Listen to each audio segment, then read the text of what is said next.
तो आज हम लोग कक्षा 10 का पाठ 7 पढ़ेंगे। ठीक है, चैप्टर का नाम क्या होगा? निर्देशांक ज्यामिति, यानी कि इंग्लिश में इसको कोऑर्डिनेट ज्योमेट्री कहते हैं। ठीक है, देखो निर्देशांक ज्यामिति के बारे में तुम लोग कक्षा 9 में पढ़ चुके हो। मैं ज़्यादा तो बताऊंगा नहीं, क्योंकि पीछे का सब जानते हो नियम कानून। ठीक है, बस थोड़ा समय यहाँ बता दूंगा कि जो नए बच्चे होंगे वो समझ जाएंगे उसको। ठीक है, और बाकी सब प्रोसेस क्या किया जाएगा, ये पेन ले लो अपना, ये देखो ध्यान से। अब निर्देशांक ज्यामिति में वहाँ पे हम ना इसी को निर्देशांक तल भी कहते थे ना। अब यहाँ पे हम लोग पता है क्या करेंगे, इसमें हम लोग पढ़ेंगे कि सर्वप्रथम, देखो मैं थोड़ा सा इसका इतिहास बता देता हूँ कि सर्वप्रथम फ्रांसीसी वैज्ञानिक, ठीक है, रेनी देकार्ते नामक था। ठीक है, उस वैज्ञानिक ने इसका आरंभ किया था, इसीलिए ना इस निर्देशांक ज्यामिति को कार्तिक तल भी कहते हैं। ठीक है, क्या कहते हैं? कार्तिक तल। कहा से कि जो वैज्ञानिक के बारे में खोज के लिए वो कौन था? रेनी देकार्ते था। कहाँ का आदमी था वो? फ्रांसीसी था। ठीक है, यानी कि फ्रांस का था। ठीक, उसने इसके बारे में बताया था। ठीक है, कक्षा 9 में इसके बारे में हम लोग बहुत बढ़िया से चर्चा कर लिए हैं। हम आज फिर एक बार बता दे रहे हैं, थोड़ा ध्यान से देखना। ठीक है, इसका चैप्टर का नाम है, ये आपका क्या है? निर्देशांक ज्यामिति है। तो निर्देशांक का मतलब समझते हो क्या होता है? निर्देश देना होता है ना। तो ये इस एक ऐसा तल है ना जहाँ से पता चलता है कि कोई भी वस्तुओं की गणना उसमें कहाँ से होती है। ठीक, देखो ध्यान से। तो इसमें हम लोग पढ़े हैं कि निर्देशांक ज्यामिति में 4 चतुर्थांश होते हैं। पढ़े हो कि नहीं पढ़े हो? कक्षा 9 की बात ये मैं बता रहा हूँ। फिर ठीक है, थोड़ा सा बताऊंगा फिर आगे बढ़ जाऊंगा। देखो, अब इसमें जो ये ऐसी रेखा गई रहती है इसका नाम होता है एक्स अक्ष। ठीक, इसका नाम क्या होता है? एक्स अक्ष। और ऊपर वाले का वाई अक्ष होगा। इधर वाले का जो नाम होगा वो एक्स डैश होगा, और ये वाला जो होगा ये वाई डैश होगा। ठीक है, अब देखो इसके बीच में जो होता है वो जीरो होता है, यानी कि जहाँ इसको मूल बिंदु कहते हैं। जहाँ पे शून्य होगा उसका नाम क्या होगा? मूल बिंदु होगा। ठीक है, अब ध्यान देना है ऐसी चीजें। देखो, इसको पहले वाले को कहते हैं प्रथम चतुर्थांश, यानी जो पहला कोष्टक बन रहा है ना इधर से, इसको प्रथम चतुर्थांश कहेंगे। ठीक, और ये वाला जो होगा वो क्या होगा? द्वितीय चतुर्थांश। ये सब 9 की बातें हैं। ठीक, ये बीच में जो इधर होगा ये कौन चतुर्थांश होगा? तृतीय चतुर्थांश। और ये वाला चतुर्थ चतुर्थांश होगा। ठीक है, यानी कि इसीलिए इसको चतुर्थांश भी कहते हैं। ठीक, आइए के निर्देशांक ज्यामितियों का जला निर्देश तल भी इसको कहते हैं। अच्छा, ये क्या कहते हैं? कार्तिकीय तल भी कहते हैं, क्योंकि वैज्ञानिकों ने उसकी खोज करी थी। ठीक है, अब ये निर्देश तल है। अब इस पे हम लोग संख्याओं को प्रदर्शित करते हैं, यानी दिखाते हैं। ठीक है, अब देखो ध्यान से, ये जो एक्स अक्ष है इस पर हमेशा प्लस वाली चीजें लिखी जाएंगी। कौन सी लिखी जाएंगी? प्लस वाली। ठीक है, यानी जो भी संख्या किस में रहेगा? प्लस में रहेगा। सब किस पे लिखा जाएगा? इसमें लिखा जाएगा। ठीक, फिर इसके बाद उसके बाद देखो वाई अक्ष पे भी सब प्लस वाली संख्या लिखा जाएगा। कौन सी वाली संख्या? प्लस वाली। ठीक है, अब देखो, और एक्स डैश पे जो होगा वो माइनस वाली, और वाई डैश पे जो होगा वो माइनस वाली। ठीक है, अब यहाँ पर देखो ध्यान से, अब ये दोनों प्लस रहेगा ना, यानी इसको और इस चतुर्थांश को मिला करके पहला चतुर्थांश में हमेशा प्लस कामा प्लस रहता है। यानी प्रथम चतुर्थांश में कौन चिन्ह भरेगा? हमेशा प्लस कामा प्लस। ठीक, द्वितीय चतुर्थांश में अब एक चीज याद रखना, ये एक्स कामा वाई के रूप में लिखा जाता है। ये कक्षा 9 की बात है, आप जानते होंगे। ठीक है, ये एक्स को हमेशा भुज बोलते हैं ना, और वाई को कोटि बोलते हैं। सवाल लगाने का यही तरीका होता है, कभी भी सवाल में पहले भुज को लिखा जाएगा। किसको लिखा जाएगा? भुज को। भुज का मतलब एक्स अक्ष वाले के, और वाई का मतलब कोटि। कोटि का मतलब वाई, यानी बाद में। तो इसका तरीका होता है, सवाल अगर मान लो बच्चा भूल जाता है तो याद करने का तरीका है कि अभी आप कोई भी चीज़ खाते हैं तो पका कर खाते हैं। ठीक है, हम लोग के गाँव में बहुत चर्चा वाली बात चलती है, किस चीज़ की? दाना भुजाने वाली ना। जो गोड़ी लोग भूजती हैं तो पहले दाना भुजावल जला, यानी उसको पहले क्या करो? भूज दो, और फिर बाद में काट काट के खा जाओ। तो इसीलिए सवाल में पहले भूज देते हैं, फिर उसको काट देते हैं। यानी कि पहले सवाल में क्या लिखा जाएगा? भुज, और फिर कोटि। ठीक है, समझ में आ गई लोग? इसीलिए हमेशा पहले एक्स अक्ष लिखा जाएगा, फिर बाद में वाई अक्ष लिखा जाएगा। ठीक, उसी तरह यहाँ पर देखो, ये एक्स डैश है। डैश का मतलब ए पर हमेशा माइनस वाला जितना चिन्ह ऋणात्मक में रहेगा ना, सब किस पे लिखा जाएगा? एक्स डैश पे। ठीक है, तो ये माइनस हो जाएगा, और फिर इसका जो होगा वो प्लस होगा। और ये चतुर्थांश देखो, इसको और इसको, इसी दोनों को तो मिलाकर बना है ना, इसीलिए प्लस माइनस का क्या होता है? प्लस होता है। चिन्ह ध्यान से देखना, यानी द्वितीय चतुर्थांश में माइनस का प्लस। ये ना कर सकते हो कि प्लस के पहले माइनस के बाद में, ना, गलत हो जाएगा, क्योंकि पहले भुज लिखते हैं, मैं अभी बता दिया हूँ यहाँ पे। ठीक है, तो दूसरे चतुर्थांश में माइनस का क्या रहेगा? प्लस रहेगा। तीसरे चतुर्थांश में देखो ध्यान से, एक्स डैश है, वाई डैश है, अब दोनों में माइनस माइनस होगा। ठीक है, तो पहले इसको लिख लेते हैं, तो ये माइनस हो जाएगा, और ये वाई डैश का भी मतलब क्या होगा? माइनस होगा। यानी तीसरे चतुर्थांश में आपका क्या बनेगा, माइनस कामा माइनस बनेगा। समझ आ गया। अब चतुर्थ वाले में चलेंगे तो क्या होगा, अब फिर इन दोनों से मिलकर बना है ना, तो पहले x को लिखा जाएगा। कभी भी सवाल में याद रखना, पहले भुज फिर कोटि, यानी पहले x फिर बाद में y। तो अर्जुन बाकी तो x क्या है, प्लस है, तो प्लस अकामा y डैश है ना, यानी माइनस हो जाएगा। यानी चतुर्थांश में हमारा कौन सा चिन्ह रहेगा, पहले प्लस कामा माइनस। समझ आ गई। इतना सब नियम आ गया होगा। हमने लिखना भी तरीका बता दिया कि पहले लिखते किसको है, ठीक है, भुज और कोटि को। अब यानी कि हमेशा x वाले को और 6, जैसे मान लो तुमको सवाल में जुमड़े एक सवाल देते हैं, जैसे सवाल में दे दिया कि -5 कामा -6, ऐसे दे दिया सवाल। इसमें कई गो प्रश्न पूछेगा। पहले तो ये पूछेगा कि इसको निर्देशांक तल पे प्रदर्शित कीजिए, तो हमेशा एक तुलना कीजिए। पहला ही कौन सी कहोगे, x का, ठीक है, और ये y का, लेकिन ये माइनस में है ना, तो y x डैश में जाएगी, यानी माइनस वाला पर, ठीक है। 5 को इधर आएंगे तो -1 -2 -3 -4 और -5। समझ आ गया। फिर ये y 6 प्लस है, देखो ये y का मान हो गया, यानी कोटि हो गया। तो कोटि को किस पे लिखते हैं, इधर प्लस वाले है ना, तो इधर जाएगा 1 2 3 4 5 और 6। अब इसको ऐसे हम डट डट डट डट डट डट डट करके ऐसे क्या कर देते हैं, मिला देते हैं। यहाँ पे आपका वो बिंदु बन जाएगा -5 कामा 6। हो गया आंसर। निर्देशांक तल पे इसको दर्शा दिया गया। अभी मान लो तुमको प्रश्न कह देगा कि ये किस चतुर्थांश में स्थित है, तो कौथा में बताओगे, द्वितीय में। कैसे, तो चिन्ह देखेंगे, माइनस है फिर प्लस, यहाँ से देखो माइनस है फिर कामा क्या है, प्लस है, तो माइनस कामा प्लस किस में आता है, द्वितीय चतुर्थांश में। ठीक, ये अभी मैं भिन्नों की पूरी चर्चा कर रहा हूँ। फिर इसमें प्रश्न पूछ देगा, और प्रश्न क्या पूछेगा, ध्यान से देखिए। इसमें प्रश्न पूछ देगा कि, और क्या प्रश्न पूछ, हाँ इसमें कह देगा कि भुज का मान बताइए। तो भुज के कह जी हमेशा x वाला के, किसको, x वाला के, तो भुज के x कह जी ना, तो भुज तुम्हारा x होगा, ठीक है। तो यहाँ पर भुज का मान कितना हो जाएगा, x -5 हो जाएगा, ठीक। अब फिर कोटि पूछ देगा तो y वाला, यानी y का मान कितना होगा, कोटि बराबर में 6 हो जाएगा, और यही तुम्हारा सब क्या हो जाएगा, इसका आंसर हो जाएगा। कितना नियम समझ में आया है, ये 9 का था, ठीक। अब चलते हैं 10 पे, ठीक है। अब तक तो ये बचपन की कहानी थी, कक्षा 9 की। अब कहाँ आते हैं 10 वाले में। तो 10 वाले में बहुत ज़्यादा चीज़ नहीं है। अभ्यास 1 में हम पहले आपको कुछ सूत्र लिखवा देंगे, वो सूत्र तुम लोग लिख लेना, ठीक है, और बाकी सब उसके बाद सवाल लगाने वाला काम स्टार्ट कर दिया जाएगा, ठीक है। तो यहाँ पर पहले हम इसके बीच की दूरी निकालते हैं। क्या निकालते हैं, अब पहले वाला तो पढ़ेंगे नहीं ना, अब इससे आगे का कुछ प्रोसेस पढ़ेंगे। तो मान लो सवाल में तुमसे कह देगा कभी कभी ना कि, जैसे मान लो कि 5 कोई 2 निर्देशांक दे देगा, 2 बिंदुओं के बीच की दूरी पूछ देगा, कौन सी सवाल में पूछ देगा ऐसे ही दे करके, ठीक है, और दे देगा और कहेगा कि 2 बिंदुओं के बीच की दूरी का सूत्र, मतलब सवाल हल करेगा, कह देगा कि 2 निर्देशांक तल दे दी, ठीक है, और देने के बाद कहेगा कि आप इसके बीच की क्या बताइए, दूरी बताइए। तो पहला सूत्र लिखोगे सभी लोग, 2 बिंदुओं के बीच की कौन सी दूरी। तो 2 बिंदुओं के बीच की दूरी कब, जब x1 कामा y1 और x2 कामा क्या हो जाएगा, y2 हो जाएगा, उसके लिए। अब ये कोई 2 निर्देशांक दिया कि नहीं दिया, अब ये 2 निर्देशांक दे दिया ना, तो इनके बीच की दूरी, यानी इसको रेखा के रूप में समझाए तो जैसे देखो यहाँ पर हो जाएगा, मान लेते हैं यहाँ पर एक बिंदु ए हो गया और ये बिंदु बी हो गया। अब इसके बीच की दूरी पूछ देगा, यानी यहाँ पर मान लो, ठीक है। तो यहाँ पे बिंदु ओ मान लेते हैं, तो हम मान लेते कि एक मनवा दिले x कामा एक का दिले y, इसका मान लेते हैं x2 कामा क्या दिया है, y2 दिया है। तो इन दोनों के बीच की दूरी का सूत्र क्या होगा, ध्यान से देखना।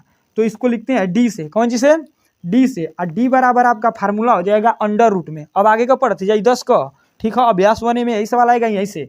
तो इनके दोनों के बीच की दूरी क्या हो जाएगा, तो पहले क्या करेंगे, देखो x2 माइनस x1 का होल स्क्वायर करेंगे, यानी कि पहले निर्देशांक में से दूसरे निर्देशांक का घटा कर क्या कर देंगे, वर्ग कर देंगे, और फिर प्लस कर देंगे, और फिर y2 माइनस क्या कर देंगे, y1 का स्क्वायर कर देंगे। समझ आ गया। यानी 2 बिंदुओं के बीच की दूरी का फार्मूला क्या हो जाएगा, ये हो जाएगा, ठीक।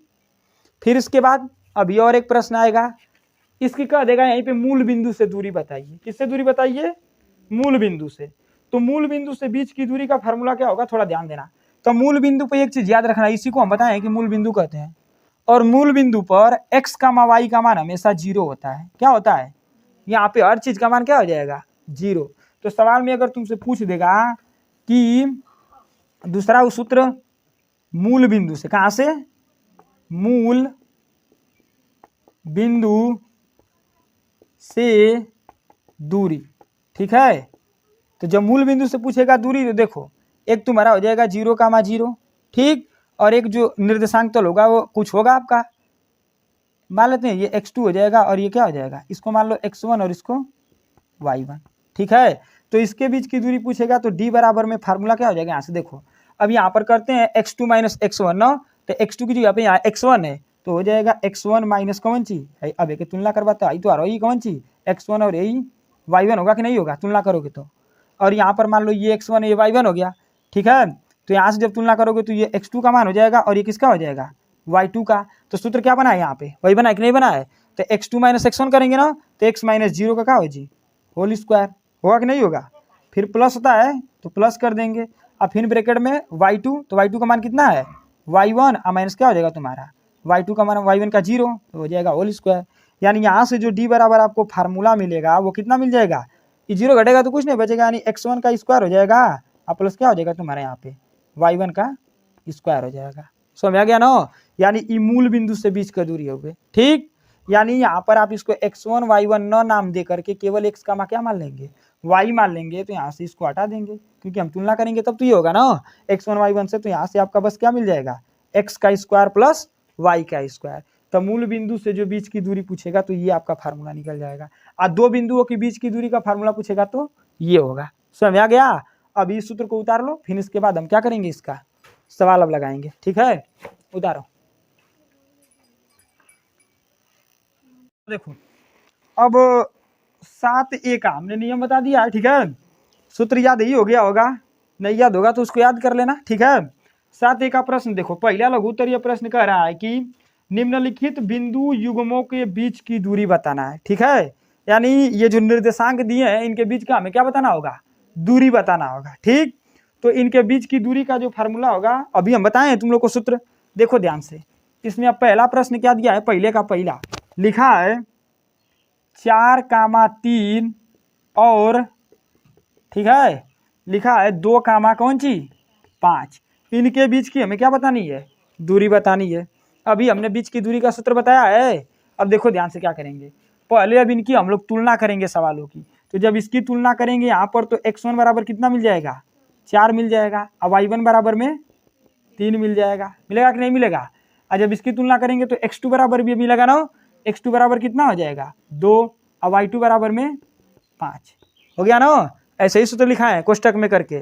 तो अभी बीच की दूरी का फार्मूला कौन सी, यानी d बराबर में सूत्र क्या लिखे, अंडर रूट में x2 माइनस x1 का होल स्क्वायर और प्लस ब्रैकेट में y2 माइनस y1 का होल स्क्वायर, ये हमारा फार्मूला था। तो d बराबर क्या हो जाएगा, अंडर रूट के अंदर x2 का मान कितना है जी 2 है, तो हो जाएगा 2 माइनस 4 का होल स्क्वायर, है कि नहीं। मतलब एकदम बहुत आसान चैप्टर है, ठीक हो, मजा आ जी, देखिए लोग ना फिर प्लस कर देंगे, बस थोड़ा सा नियम समझते जाना, जितना हर चैप्टर का जैसे जैसे हम पढ़ाते जाएंगे वैसे वैसे सूत्र लिखा जाएंगे, एक बैग सभी का हम सूत्र नहीं लिखा देंगे, जौनी अभ्यास में जौन सूत्र यूज कर जी ना तो ना का हम सूत्र लिखा जी चाहे कि ऐसे तुम लोग याद होते रही, आप पता चलते रही ना कि मैं इतनी दूर खाली सूत्र यूज भी, ठीक है।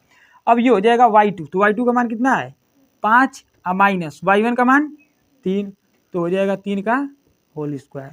अब ये d बराबर क्या होगा, तब देखो अंडर रूट के अंदर, देखो ध्यान से, ये 4 में से 2 घटेगा कितना बचेगा, -2 बचेगा क्योंकि 4 बड़ा है, और इसका ये हो जाएगा होल स्क्वायर। फिर प्लस है तो प्लस कर देंगे, 5 में से 3 घटेगा कितना बचेगा 2, और 2 का ये क्या हो जाएगा होल स्क्वायर। तो d बराबर क्या मिल जाएगा यहाँ से तुम लोगों को, अंडर रूट के अंदर 2 का वर्ग 4 हो जाएगा, माइनस माइनस कट जाएगा, फिर प्लस हो जाएगा 2 का वर्ग 4, जोड़ दोगे d बराबर कितना मिल जाएगा यहाँ से, करड़ी में 8 मिल जाएगा। अब 8 का हम क्या कर देंगे, खंड करेंगे, तो 8 का खंड पता ही है, बताने की जरूरत है नहीं ना, 2 दूना के 4 दूना के 8, यानी 3 को 2 होगा, यानी करड़ी में 2 गुड़े 2 गुड़े 2। अब करड़ी का मतलब 2 का जोड़ा बनाना होता है, तो जिसका जोड़ा बन जाएगा उसको बाहर निकाल देंगे, तो 2 करड़ी में कितना हो जाएगा 2 हो जाएगा। अब इसका देखो मात्रक क्या लिखा जाता है, तो इसका मात्रक देखो इकाई लिखा जाता है, कौन सी इकाई, अच्छा है मात्रक केवल लिखोगे, बस ये इसका आंसर हो जाएगा। समझ में आया कि नहीं आया, ऐसे इसमें का सब प्रश्न आप लगाते रहेंगे, ठीक है। जो नहीं आएगा हमसे क्या कर लेना, पूछ लेना। उतार लो। देखो तीसरा प्रश्न आशा ही नहीं बल्कि पूर्ण विश्वास होगा कि दूसरा प्रश्न लग गया होगा। ठीक है, अब हम लोग देखेंगे चौथा प्रश्न, तीसरा प्रश्न। इसको थोड़ा सा नया विधि से देखते हैं। ठीक है, सूत्र तो वही रहेगा लेकिन अब थोड़ा चित्र विधि बताते हैं। ठीक है, ताकि अपने तरफ से मान करके चित्र से समझ में आ जाएगा ना। देखो ध्यान से और बढ़िया से थोड़ा लिखा है तीसरा प्रश्न इसमें का कि कोष्टक में 2a, a। ठीक है, और फिर इसके बाद लिखा है तथा कितना लिखा है -a, -3। ये जानते हो इसको चित्र पे कैसे दिखाएंगे? देखो ध्यान से, क्योंकि आगे जा करके अभी तरह तरह के सवाल मिलेंगे, तो चित्र से समझेंगे थोड़ा ना तो पता चलेगा ना कि उसके बीच में खंड कितना कितने का बन रहा है। तो करीब करीब बीच में के निकाले जी बढ़िया से। अब इसको चित्र पे अगर हम दिखाना चाहेंगे तो देखो इसको हम ऐसे दिखा सकते हैं। है जो अगर मान ले कि बिंदु ए मान लेते हो, के बिंदु कौन सी बी, तो बीच में बिंदु का 0 होता ही है। 0 नहीं होता मतलब ओ मान लेते हैं, क्या ओ। अब मान लेते हैं कि ए का जो निर्देशांक है वो कितना है 2a, a है। ये नया विधि है, थोड़ा देख लेना। और यहाँ पर मान लेते हैं बिंदु बी का निर्देशांक -a, -3 है। चीज पूरा मतलब पूरा नियम कानून यही लगेगा, बस यहाँ समझने के लिए बता रहे हैं। ठीक है, क्योंकि ऐसे पता चलेगा ना कि इन दोनों के बीच क्या बिंदु है, ओ है। ठीक है, तो यहाँ पे इसको मान लेंगे x1 और इसको y1। ये क्या हो जाएगा x2 और ये y2। मान मिल गया कि नहीं मिल गया सीधे। अब d बराबर क्या हो जाएगा तुम्हारा यहाँ पर अंडर में सूत्र पता ही है, डायरेक्ट मान रखते हैं। ठीक है, तो पहले लिखते हैं x2 का मान। तो x2 का मान कितना है -a, फिर माइनस पहले से होता है, और फिर y1 का मान नो तो हो जाएगा 2a का क्या हो जाएगा होल स्क्वायर, फिर प्लस कर देंगे, फिर ब्रैकेट में। अब यहाँ से देखो फिर लिखते हैं y2। तो y2 का मान कितना है -3a, तो हो जाएगा -3a, और फिर माइनस पहले से तो माइनस लगा दो। ठीक है, और फिर होता है y1। तो y1 का मान कितना है a है, तो a हो जाएगा। यानी नहीं लग रहा है कि देखो इन दोनों के बीच क्या दूरी, यही बिंदु o है, इसी पर हमें क्या करना है निकालना होगा। तो नाम रख कर भी लगा दोगे। ठीक है, अब देखो ध्यान से, तो d बराबर यहाँ से हल करोगे क्या मिलेगा अंडर रूट में, ये दोनों क्या हो जाएंगे जुड़ जाएंगे। तो एगो और एक दुगो का हो जाएगा -3a होगा ना, क्योंकि दोनों माइनस माइनस है तो जुड़ जाएगा, लेकिन रहेगा -a का चिन्ह, तो 3a स्क्वायर हो जाएगा। फिर प्लस ये ब्रैकेट में -3a और ये कितना हो जाएगा -4a, और पूरे का होल स्क्वायर हो जाएगा।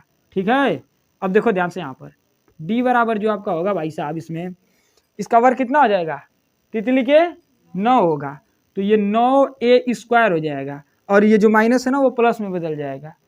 एक चीज याद रखना, कोई भी संख्या अगर माइनस में रहेगी और उसके ऊपर सम घात रहेगा, क्या रहेगा बता देते हैं, सोचने वाली बहुत ज्यादा बड़ी बात ना है, कैसे प्लस हो जाता है। अगर कोई भी संख्या रहेगा और उसके आगे क्या रहेगा माइनस, क्या रहेगा माइनस, और उसके ऊपर कौन सी घात रहेगी समघात, समघात रहेगा तो वो हमेशा उसको प्लस में लिखते हैं। ठीक है, कैसे देखो ऐसे होता है, अगर मान लो माइनस तुम्हारा a की पावर 2 घात दे दिया, तो इसको 2 बार घात का मतलब 2 बार लिखेंगे ना, तो -a गुणे -a। अब भाई माइनस माइनस क्या हो जाएगा कैंसिल, आपका बच जाएगा केवल प्लस हो जाएगा। अब a कितना हो जाएगा a स्क्वायर हो जाएगा। समझ में आ गया होगा, इसीलिए लिख देते हैं। तो एकदम साफ तरीका बाटे कि अगर किसी भी संख्या के आगे माइनस रहेगा और उसके ऊपर कौन सी घात रहेगी सम घात रहेगी, तो वो सीधे प्लस में आ जाएगा। ठीक है, अब ये प्लस है तो प्लस हो जाएगा। अब 4 का वर्ग 16, तो हो जाएगा 16, a का स्क्वायर तुम्हारा क्या रहेगा a स्क्वायर ही रहेगा। समझ में आ गया ना। अब d बराबर क्या हो जाएगा, ये करड़ी के अंदर इन दोनों को जोड़ देंगे, तो 9 6 कितना हो जाएगा 15, 15 को 5 हाथ में लगा 1, और 1 कितना हो जाएगा ये 2, a स्क्वायर हो जाएगा, है कि नहीं। अब 25 कितना का वर्ग है 5 का वर्ग है, a स्क्वायर को a लिख सकते हैं केवल, यानी इसका आंसर जो हो जाएगा वो कितना हो जाएगा 5a हो जाएगा, और यही हमारा क्या हो गया आंसर हो गया। समझ में आ गया। आगे हम तुम लोग को सवाल बताएंगे समदूरस्थ का, तो समदूरस्थ के लिए एकदम सेम वही फिगर लागू करेगा। ठीक है, तो इतना उतार लेंगे भाई साहब। अब इसमें का सब सवाल तुम लोग लगा लेना, लगा लोगे ना, चलो।